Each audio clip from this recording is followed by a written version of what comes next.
जय हिंद साथियों स्वागत करता हूं आप सभी का अपने यूट्यूब चैनल पर। साथियों आज इस वीडियो में हम आपके लिए एसएससी के एग्जाम से रिलेटिव एक महत्वपूर्ण वीडियो लेकर आए हैं। ये वीडियो आपकी SSC CHSL, SSC CGL, SSC CPO, SSC MTS, SSC steno के साथ साथ सभी एसएससी एग्जाम के लिए इंपॉर्टेंट होने वाली है और इसमें हमने सभी क्वेश्चन ऐसे रखे हैं जो आपसे एसएससी पिछले एग्जामों में पूछे गए हैं। तो मेरे प्यारे साथियों ये वीडियो आपके 2024 में होने वाले सभी एग्जामों के लिए इंपॉर्टेंट और सेलेक्टेड और गोल्डन क्वेश्चनों के साथ वीडियो होगी, जिसके सभी क्वेश्चन सेलेक्टेड एक एक प्रश्न आपके लिए महत्वपूर्ण होने वाला है।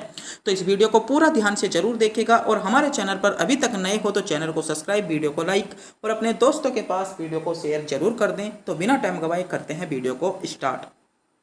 आपका पहला क्वेश्चन है, इनमें से कौन सा एक ऑक्जेलिक एसिड का प्राकृतिक स्रोत है। तो आपसे क्वेश्चन में पूछा गया है कि ऑक्जेलिक एसिड, जो आपका ऑक्जेलिक एसिड होता है, इसका एक प्राकृतिक स्रोत आपसे पूछा गया है, तो कौन सा है। तो बात करते हैं ऑक्जेलिक। तो मेरे प्यारे साथियों जो ऑक्जेलिक एसिड पाया जाता है वह मेरे प्यारे साथियों आपका टमाटर में पाया जाता है, यानी बी विकल्प के साथ इसमें आपका बिल्कुल करेक्ट जवाब हो जाएगा। तो बात करते हैं कौन से एसिड हैं और कौन से आपके पदार्थों में पाए जाते हैं, इनका भी आपको पता होना चाहिए। बात करते हैं ऑक्जेलिक एसिड या ऑक्जेलिक अम्ल की, तो ये मेरे प्यारे साथियों आपका टमाटर में पाया जाता है। कहां पर पाया जाता है? टमाटर में पाया जाता है। बात करते हैं इमली। तो इमली में कौन सा अम्ल पाया जाता है? तो मेरे प्यारे साथियों आपका टार्ट्रिक अम्ल जो पाया जाता है वह आपका इमली में पाया जाता है। और आपका संतरा और नींबू कुल के जो भी पदार्थ हैं उनमें आपका सिट्रिक अम्ल पाया जाता है और एग्जामिनर इस अम्ल को बहुत ज्यादा पूछता है। तो मेरे प्यारे साथियों आपको पता होना चाहिए, आपके लिए इंपॉर्टेंट है। बात करते हैं सिरके की। तो सिरके में आपका एसिटिक अम्ल पाया जाता है और दूध और दही में जो पाया जाता है आपका लैक्टिक अम्ल पाया जाता है। बात करते हैं चींटी के डंक या बिच्छू का डंक जो होता है उसमें आपका कौन सा पाया जाता है? तो मेथेनोइक आपका अम्ल पाया जाता है। ये मेरे प्यारे साथियों सभी अम्ल आपके लिए इंपॉर्टेंट थे, तो आप इनका स्क्रीनशॉट भी ले सकते हो और आप क्या कर सकते हो, इसकी पीडीएफ पाना चाहते हो तो पीडीएफ आपको हमारे टेलीग्राम चैनल पर मिल जाएगी, वहां से जाकर आप पीडीएफ डाउनलोड कर सकते हो। टेलीग्राम चैनल का लिंक आपको वीडियो के डिस्क्रिप्शन में दिया गया है और पीडीएफ का लिंक भी आपको वीडियो के डिस्क्रिप्शन में दिया गया है, वहां से जाकर आप इसकी पूरी पीडीएफ आप क्या कर सकते हो, डाउनलोड भी कर सकते हो। अगला क्वेश्चन देखते हैं। अगला क्वेश्चन है कलमकारी चित्रकला किस राज्य से संबंधित है। तो मेरे प्यारे साथियों सभी क्वेश्चन ऐसे हैं जो पिछले एसएससी एग्जामों में पूछे गए हैं। तो क्वेश्चन आपसे पूछा गया है कलमकारी चित्रकला। तो मेरे प्यारे साथियों बात करते हैं कलमकारी चित्रकला की। तो कलमकारी चित्रकला का जो संबंध है वह है आपका आंध्र प्रदेश से। कहां से है? कलमकारी चित्रकला का संबंध आपका आंध्र प्रदेश से है, यानी ए विकल्प के साथ इसमें आपका बिल्कुल करेक्ट जवाब होगा। और इसी के साथ साथ मैं बात कर लूं तो एक जो आपसे पूछी जाती है पिंगुली, क्या पिंगुली, एक आपसे चित्रकला पूछी जाती है। पिंगुली का संबंध कहां से है? तो इसका संबंध मेरे प्यारे साथियों आपका महाराष्ट्र से है, जो आपसे बहुत ज्यादा एग्जामों में पूछी जाती है और आपके लिए बहुत ज्यादा इंपॉर्टेंट हो जाती है। आगे बात करें, अगला है आपका काजीरंगा राष्ट्रीय उद्यान कहां पर स्थित है। ऑप्शन है असम में, हरियाणा में, नई दिल्ली में या गुजरात में। तो बात करी गई है आपकी काजीरंगा राष्ट्रीय उद्यान की। तो मेरे प्यारे साथियों अगर आप इन क्वेश्चनों का जवाब जानते हैं तो हमारे बताने से पहले इन क्वेश्चनों का जवाब आप कमेंट बॉक्स में भी जरूर बताएं। क्वेश्चन है काजीरंगा राष्ट्रीय उद्यान। तो मेरे प्यारे साथियों बात करते हैं काजीरंगा राष्ट्रीय उद्यान की। तो प्रसिद्ध उद्यान है ये आपका कहां पर है? असम में है और इसे राष्ट्रीय उद्यान का जो दर्जा दे दिया गया था 1974 में आपका इसे राष्ट्रीय उद्यान का दर्जा दे दिया गया था। इसी के साथ साथ कुछ महत्वपूर्ण जो आपके राष्ट्रीय उद्यान है इनको बात करें तो एक पूछा जाता है आपसे कान्हा, बहुत ज्यादा पूछा जाता है कि कान्हा आपका राष्ट्रीय उद्यान कहां पर है। तो मेरे प्यारे साथियों कान्हा कहां पर है? कान्हा आपका मध्य प्रदेश यानी एमपी में है। एक पूछा जाता है आपका बांदीपुर, बहुत इंपॉर्टेंट पूछा है, बहुत इंपॉर्टेंट आपका अभ्यारण्य है बांदीपुर राष्ट्रीय उद्यान। तो बांदीपुर राष्ट्रीय उद्यान कहां पर है आपका? बांदीपुर राष्ट्रीय उद्यान है आपका कर्नाटक में। कहां पर है? कर्नाटक में। और एक बहुत ज्यादा पूछा जाता है बुक्सा, बुक्सा आपने सुना होगा, बुक्सा प्रजाति भी होती है। बुक्सा आपका कहाँ का है? तो बुक्सा जो राष्ट्रीय उद्यान है वह है आपका पश्चिम बंगाल का। कहाँ का है? पश्चिम बंगाल का है। और नंदा देवी और जिम कार्बोनेट का तो आपको पता ही होगा, आपके कहाँ के हैं? उत्तराखंड के हैं। तो क्वेश्चन आपसे पूछा गया था काजीरंगा राष्ट्रीय उद्यान कहाँ का है मेरे प्यारे साथियों? असम का है। इसी के साथ साथ आपको कान्हा रखना होगा, कान्हा आपका राष्ट्रीय उद्यान मध्य प्रदेश का है, बांदीपुर आपका कर्नाटक है, बुक्सा आपका पश्चिम बंगाल है, और आपका एक क्वेश्चन पूछा जाता है जिम कार्बोनेट, तो ये कहाँ का है? उत्तराखंड का है, और नंदा देवी भी आपका उत्तराखंड का है। अगला क्वेश्चन देखते हैं। अगला क्वेश्चन है 7वें सेंट्रल पे कमीशन के चैंपियन कौन हैं। तो इसकी अगर हम बात करें तो इसके चैंपियन से आपके कौन है मेरे प्यारे साथियों, आपका सही जवाब है तो एम.एन.एस. विश्वनाथन इसका आपका सही जवाब होगा। अगला क्वेश्चन है केंद्र शासित प्रदेश पांडुचेरी में कितनी लोकसभा सदस्य निर्वाचित क्षेत्र सीटें हैं। या आपसे क्वेश्चन में पूछा गया है जो आपका एक केंद्र शासित प्रदेश है पांडुचेरी, इसमें लोकसभा की कुल कितनी सीटें हैं। ये क्वेश्चन आपके लिए बहुत ही ज़्यादा इंपॉर्टेंट हो जाता है। तो मेरे प्यारे साथियों सभी केंद्र शासित की बात करें तो बात कर लेते हैं पहले दिल्ली की। तो दिल्ली में जो आपकी केंद्र शासित में लोकसभा सीटें हैं वे हैं आपकी 7। इसके बाद करते हैं JK यानी जम्मू कश्मीर की। तो जम्मू कश्मीर में आपकी कितनी है, जम्मू कश्मीर में है आपकी 5। बात करते हैं दादरा नगर हवेली जो है आपकी, उसमें कितनी है, उसमें है आपकी 3। और जो आपके सभी केंद्र शासित प्रदेश बचे इनके अलावा उनमें जो है आपकी सभी में कितनी है, एक आपकी केंद्र क्या है, एक आपकी लोकसभा की सीट है, यानी विकल्प बी के साथ आपका सही जवाब होगा। तो एक बार फिर से देखेंगे, दिल्ली में आपकी लोकसभा की सीट है आपकी 7, जम्मू कश्मीर की बात करें आपकी 5 हैं, और आपका दादरा नगर हवेली में कितनी है, आपकी 3 लोकसभा सीटें हैं। और जितने भी आपके क्या बचते हैं, केंद्र शासित प्रदेश बचते हैं, उन सभी में आपकी एक क्या है, आपकी क्या है, लोकसभा की सीट है। अगला क्वेश्चन देखते हैं। अगला क्वेश्चन है आपका दांडी मार्च कब आयोजित किया गया था। तो दांडी मार्च से रिलेटिव आपके बहुत ज़्यादा फैक्ट पूछे जाते हैं और ये टॉपिक आपका बहुत ही ज़्यादा इंपॉर्टेंट हो जाता है, क्योंकि यहाँ से बहुत ज़्यादा फैक्ट आपको देखने को मिलते हैं। कई बार आपसे पूछ लिया जाता है कि गांधी जो आपकी दांडी मार्च थी, इसका आयोजन जो किया था गांधी जी ने कितने अपने सहयोगियों के साथ किया था। तो आपको पता होना चाहिए इनके साथ कितने सहयोगी थे, 78 आपके अनुयायी थे। कितने, गांधी जी के साथ 78 अनुयायी थे। बात करते हैं कितने किलोमीटर की, कितने मील की दूरी तय की थी। तो आपकी 241 मील की कितनी इन्होंने दूरी चली थी, किसमें, दांडी मार्च जो यात्रा थी आपकी साबरमती आपका आश्रम पर। तो इन्होंने कितनी दूरी चली थी, तो 241 किलोमीटर की इन्होंने दूरी चली थी। क्वेश्चन आपसे पूछा गया है दांडी मार्च कब आयोजित किया गया है। तो दांडी मार्च जो आयोजित किया गया था वह मेरे प्यारे साथियों इसका सही जवाब होगा 12 मार्च 1930 को। कब, 12 मार्च 1930 को आपका दांडी मार्च आयोजित किया था।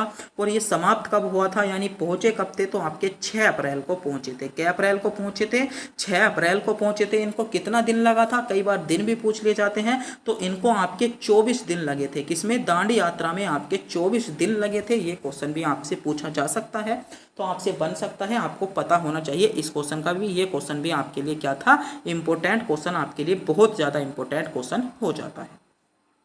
अगला क्वेश्चन है मिट्टी को ढीला करने और मोड़ने की प्रक्रिया को क्या कहा जाता है। मिट्टी को ढीला करने और मोड़ने, तो मिट्टी को ढीला करने और मोड़ने की जो प्रक्रिया कहलाती है वह आपकी जोतना कहलाती है, यानी ए विकल्प के साथ इसमें आपका बिल्कुल सही जवाब होगा। अगला क्वेश्चन है रंगपुर विद्रोह कब हुआ था। इंपॉर्टेंट फैक्ट है, तो रंगपुर विद्रोह जो हुआ था आपका 1783 में हुआ था। सभी बच्चों को पता होना चाहिए 1783 में आपका क्या हुआ था, रंगपुर विद्रोह हुआ था, यानी सी विकल्प भी इसमें आपका सही जवाब होगा। अगला क्वेश्चन है यूनाइटेड नेशन द्वारा इनमें से किस वर्ष को नेशनल राइस ईयर निर्धारित किया गया था। तो आपका 2004 को किया गया था। सी विकल्प के साथ आपका सही जवाब होगा। अगला क्वेश्चन है कबीर की रचनाओं के संकलन को कहा जाता है। तो कबीर की जो रचनाएं थी उनके संकलन को क्या कहा जाता है। तो मेरे प्यारे साथियों कबीर के रचनाओं के संकलन को आपका बीजक कहा जाता है, यानी डी विकल्प जिन बच्चों ने चुना है बिल्कुल सही चुना है। बात करते हैं कबीर की प्रसिद्ध रचना, आपको पता होना चाहिए, एक तो बहुत ज़्यादा पूछी जाती है आपसे साखी। क्या पूछी जाती है, एक रचना पूछी जाती है साखी, ये भी आपकी किसकी है, कबीर दास की है। बात करते हैं दूसरे की, एक पूछी जाती है आपसे सबद। सबद किसकी है, तो सबद भी आपकी किसकी है, आपकी किसकी है, कबीर दास की है। और एक बहुत प्रसिद्ध हो जाती है आपकी आपका रे में नी, जो आपकी चारों की चारों रचना आपके लिए इंपॉर्टेंट है, यानी किसकी, कबीरदास की रचना आपसे पूछ ली जाए तो एक हो जाएगी साखी, सबद, रेमनी और बीजक। आपकी ये क्या है, चारों इंपॉर्टेंट रचना है जिनको एग्जामिनर बार बार रिपीट करता है, और ये जो आपकी रचना है आपके एग्जाम के लिए भी इंपॉर्टेंट होने वाली है। अगला क्वेश्चन है आपका बैंकिंग सोडा का सूत्र क्या है। तो आपके सामने विकल्प दिए गए हैं, आपको इनमें से छांटना होगा, विकल्प ए, विकल्प बी, विकल्प सी या विकल्प डी। बैंकिंग सोडे का सूत्र आपसे पूछा गया है। तो मेरे प्यारे साथियों बात करें अगर बैंकिंग सोडे की, तो बैंकिंग सोडे का जो सूत्र होता है वह होता है Na आपका क्या होता है NaH, क्या होता है NaHCO3 क्या होता है बैंकिंग सोडे का सूत्र होता है, यानी विकल्प डी के साथ इसमें आपका बिल्कुल सही जवाब हो जाएगा। इसी के साथ साथ बात करें, एक आपसे पूछा जाता है धावन सोडा, क्या पूछा जाता है, धावन सोडे का सूत्र पूछा जाता है, धावन सोडा। तो धावन सोडा का जो सूत्र होता है वह होता है आपका Na2CO3, Na2CO3 आपका किसका होता है, धावन सोडे का सूत्र हो जाता है। एक आपसे पूछा जाता है साधारण नमक, तो साधारण नमक का सूत्र क्या होता है NaCl, NaCl आपका साधारण आपका नमक का हो जाता है। और एक पूछा जाता है ब्लीचिंग पाउडर, तो ब्लीचिंग पाउडर का सूत्र क्या होता है, तो ब्लीचिंग पाउडर का सूत्र होता है CaOCl, क्या होता है CaOCl2, क्या होता है आपका ब्लीचिंग पाउडर का सूत्र होता है। तो क्वेश्चन आपसे पूछा गया था धावन सोडे का सूत्र इनमें से कौन सा है, तो NaHCO3 आपका धावन सोडे का सूत्र है, बैंकिंग सोडे का, धावन सोडे का आपका Na2CO3 होता है, साधारण नमक का आपका NaCl होता है, और ब्लीचिंग पाउडर का जो सूत्र होता है वह आपका कौन सा होता है, तो ब्लीचिंग पाउडर का आपका सूत्र इनमें से आपका सही जवाब होगा CaOC आपका L2 आपका क्या होता है ब्लीचिंग पाउडर का आपका सूत्र होता है। अगला क्वेश्चन है आपका, लोकसभा के सभापति को अपना इस्तीफा पत्र किसे को भेजना होगा, जो आपके लोकसभा के जो सभापति हैं इनको अपना जो आपका इस्तीफा होता है, यानी इनको जो अपना पत्र भेजना होता है वह आपका किसको भेजना होता है, तो मेरे प्यारे साथियों लोकसभा के आपके उपाध्यक्ष को भेजना होता है या उपसभापति को भेजना होता है। सी विकल्प इसमें आपका सही जवाब होगा। अगला क्वेश्चन है, इनमें से कौन सा दुनिया का सबसे बड़ा द्वीप है, तो बात करते हैं दुनिया के सबसे बड़े द्वीप की, तो ग्रीनलैंड दुनिया का सबसे बड़ा द्वीप है। कौन सा है, ग्रीनलैंड दुनिया का कौन सा है सबसे बड़ा द्वीप जो माना जाता है, ग्रीनलैंड को माना जाता है। तो सबसे बड़ा द्वीप आपका ग्रीनलैंड दुनिया का सबसे बड़ा द्वीप है। अगला क्वेश्चन है, सुल्तान अजान शाह कप इनमें से किस खेल से संबंधित है, तो सुल्तान अजलान शाह कप की बात करें तो किससे संबंधित है, तो ये मेरे प्यारे साथियों आपका हॉकी से संबंधित है। किससे संबंधित है, हॉकी से संबंधित है। कई बार पूछा जाता है आपसे आगा खान कप, बहुत ज़्यादा पूछा जाता है आगा खान कप, तो आगा खान कप किससे संबंधित है, ये भी मेरे प्यारे साथियों आपका हॉकी से संबंधित है। कई बार पूछा जाता है नेहरू ट्रॉफी, तो नेहरू ट्रॉफी का संबंध किससे है, नेहरू ट्रॉफी का संबंध भी आपका किससे है, आपका इसी से है। वो एक बार पूछा जाता है आपका संतोष ट्रॉफी, बहुत ज़्यादा पूछा जाता है संतोष ट्रॉफी, तो संतोष ट्रॉफी का संबंध किससे है, तो मेरे प्यारे साथियों फुटबॉल से है। एक आपसे पूछा जाता है रणजी ट्रॉफी, रणजी ट्रॉफी आपको सभी पता होगा रणजी ट्रॉफी, तो रणजी ट्रॉफी का जो संबंध है वह किससे है, वह आपका क्रिकेट से है। तो मेरे प्यारे साथियों इसी के साथ साथ आपको पता होना चाहिए आगा कप का संबंध किससे है, आपका हॉकी से है।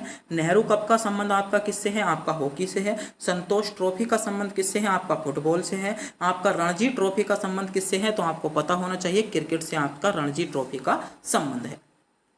अगला क्वेश्चन देखते हैं। अगला क्वेश्चन है, पहाड़ियों के नीचे सतह पर और घाटियों की रेतीली में मिट्टी के रूप में जमा खनिज क्या कहलाता है, तो प्लेसर डिप्रिस्ट आपका डिप्रिस्ट कहलाता है, यानी बी विकल्प आपका सही जवाब है।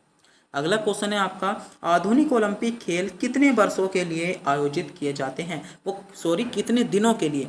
इंपॉर्टेंट क्वेश्चन है कि जो आधुनिक ओलंपिक होते हैं वे आपके कितने दिन चलते हैं, तो ये मेरे प्यारे साथियों आपके 16 दिन चलते हैं। आपको पता होना चाहिए, क्वेश्चन आपके लिए इंपॉर्टेंट है। अगला क्वेश्चन है, वर्तमान में भारतीय संविधान में कितनी भाषाएं स्वीकृत हैं, तो वर्तमान में भारतीय संविधान में कितनी भाषाएं स्वीकृत हैं, तो 22 भाषाएं हैं, यानी डी विकल्प आपका सही जवाब होगा। तो ये मेरे प्यारे साथियों आज के जो क्वेश्चन थे सभी क्वेश्चन सेलेक्टेड इंपॉर्टेंट और गोल्डन क्वेश्चन थे जो आपको सभी एसएससी एग्जाम के लिए इंपॉर्टेंट होने वाले थे। तो मेरे प्यारे साथियों अगर आप भी किसी भी एसएससी एग्जाम की तैयारी कर रहे हो तो इन वीडियो को हमारे चैनल को सब्सक्राइब, वीडियो को